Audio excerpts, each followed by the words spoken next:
Spillway complete కాకుండా భజన చేయించాడు, కాఫర్ డ్యాములు కంప్లీట్ కాకుండా భజన చేయించాడు, డైవర్ట్ కాకోకుండా నది డైవర్షన్ లేకుండా భజన చేయించాడు. కమాన్, దమ్ముంటే రా, చర్చిస్తా. పోలవరం నీ అసమర్థత వల్ల, నీ ఆలోచన విధానం వల్ల, నీ డబ్బు కక్కుర్తి వల్ల, ఇప్పుడు మీ మోడీ గారు చెప్పినటువంటి ఏటీఎం గా నువ్వు ఓడుకోవడానికి ప్రయత్నం చేసినందువల్లే పోలవరం దెబ్బతింది. దాన్ని బాగు చేసేటటువంటి ప్రయత్నం చేస్తున్నాం. ఏ క్షణంలోనైనా నారా చంద్రబాబు నాయుడు గారితో సిద్ధంగా ఉన్న పోలవరం పూర్తి కాకపోవడానికి ప్రధానమైనటువంటి కారణం నిందితుడు నారా చంద్రబాబు నాయుడు అని మనవి చేస్తున్నాం. అదేమంటే పతితో మాట అంటారు, రాంబాబుకి డ్యాన్స్ వేయటం వచ్చని. మీ పక్కన పవన్ కళ్యాణ్ వేయట్లేదు డ్యాన్సులు సినిమాల్లో డబ్బుల కోసం? నేను డబ్బుల కోసం డ్యాన్స్ చేస్తానా? పండుగ, భోగి పండుగ. భోగి పండుగలో నేను ఇవ్వాలే కాదే, ప్రతిసారి 3 సంవత్సరాల నుంచి భోగి మంట వేసి నా సోదరులతో సోదరీమణులతో నృత్యం చేస్తా, ఆనంద తాండవం చేస్తా.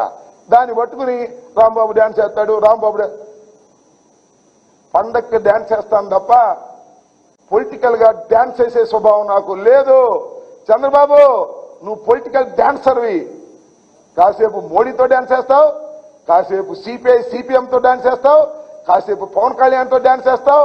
అన్ని పార్టీలు మారుతూ డాన్స్ చేయించేటటువంటి ఒక డాన్సర్వి, పొలిటికల్ డాన్సర్వి నువ్వు చంద్రబాబు నాయుడునే అని మనవి చేస్తున్నా. నేను పండుగకు నా సోదరీమణులతో డాన్స్ చేసి ఆనందపడతారు తప్ప I never political dance. Pawan Kalyan కూడా పొలిటికల్ డాన్స్ చేస్తాడు. కాసేపు పవన్ కళ్యాణ్తో చంద్రబాబుతో డాన్స్ చేస్తాడు, కాసేపు మోడీతో డాన్స్ చేస్తాడు, కాసేపు సింగిల్ గా డాన్స్ చేస్తాడు, ఇటు అటు డాన్స్ చేస్తాడు, ఇళ్ళ మధ్యన డాన్స్ చేస్తాడు.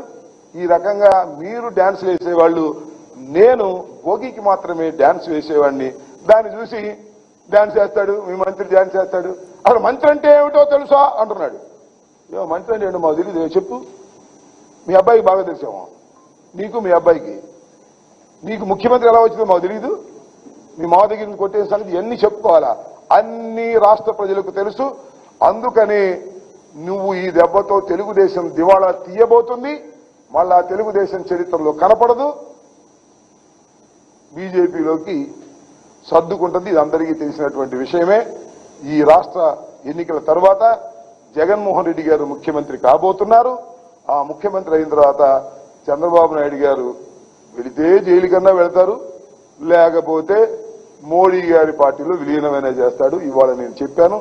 Please underline this point. ఇది ఖచ్చితంగా జరుగుతుందని కూడా ఈ సందర్భంగా చెప్పదలుచుకున్నాను.